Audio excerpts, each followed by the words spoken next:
With the help of the Swindon Society, we're stepping back in time to Swindon of yesteryear. We're about to look back at some of the town's old canals.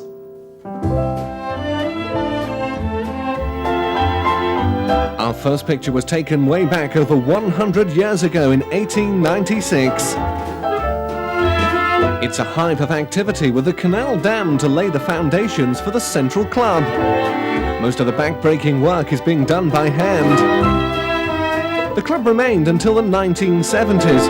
After being empty for several years, the building was finally demolished.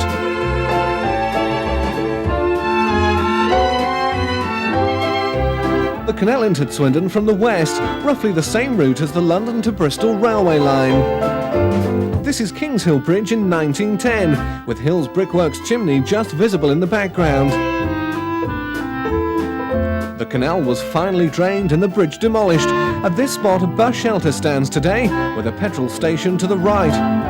The canal in the distance still exists as part of the Kings Hill Conservation Area. A couple of years later in 1914, turning towards the town, the canal ran behind Westcott Place on the left and Albion Street on the right. Marlborough Street Bridge is in the distance. The Falcon Public House in Westcott Place is in a block of the canal side cottages. The main entrance to the pub used to be at the back, direct access from the towpath of the canal. One of the most famous spots in the Swindon of old, the Golden Lion Bridge. It linked Bridge Street and Regent Street across the canal, labelled after the public house of the same name. The bridge could be raised horizontally to allow the barges to pass underneath. An iron footbridge was later made in the railway works and installed to allow workmen to cross when the bridge was raised. The canal was no longer navigable after 1906, and it's doubtful if it was ever raised after the tram service began in 1904.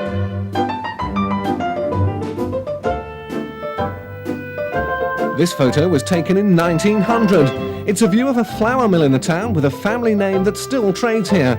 It's a view of Scurry's flour mill. It sits right on the canal with a hoist to lift the grain direct from the canal barges. The Scurry family ceased to be millers and became involved with the early motor cars.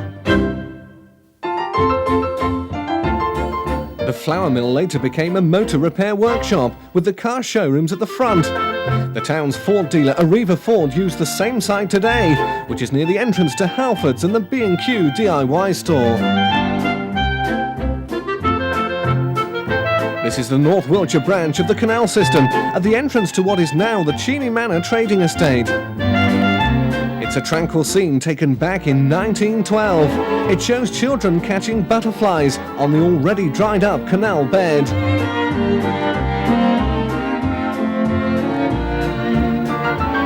Still in 1912, and a view of the Talford Road Bridge. The road was later renamed Cheney Manor Road and adjoined Rodbourne Road at the northern end. The site of the bridge is now the traffic island at the junction of Cheney Manor, Rodbourne and Ferndale Roads.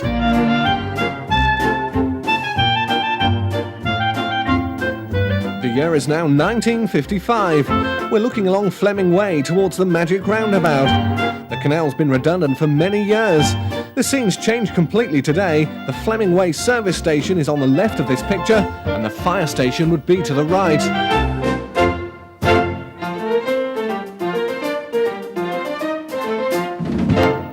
Finally, we're behind the long-gone Cromwell Street in the 1960s. The canal cottages have been swept away and the income tax office is built. British Home Stores is in the distance. The building on the left of the picture is the cooker shop of the Swindon United Gas Company, later a furniture warehouse. Today, the Murray John Tower stands on this site in what is now known as Canal Walk. That's a look back to yesteryear, thanks to the efforts of the Swindon Society, continuing to bring us a glimpse of Swindon through the years.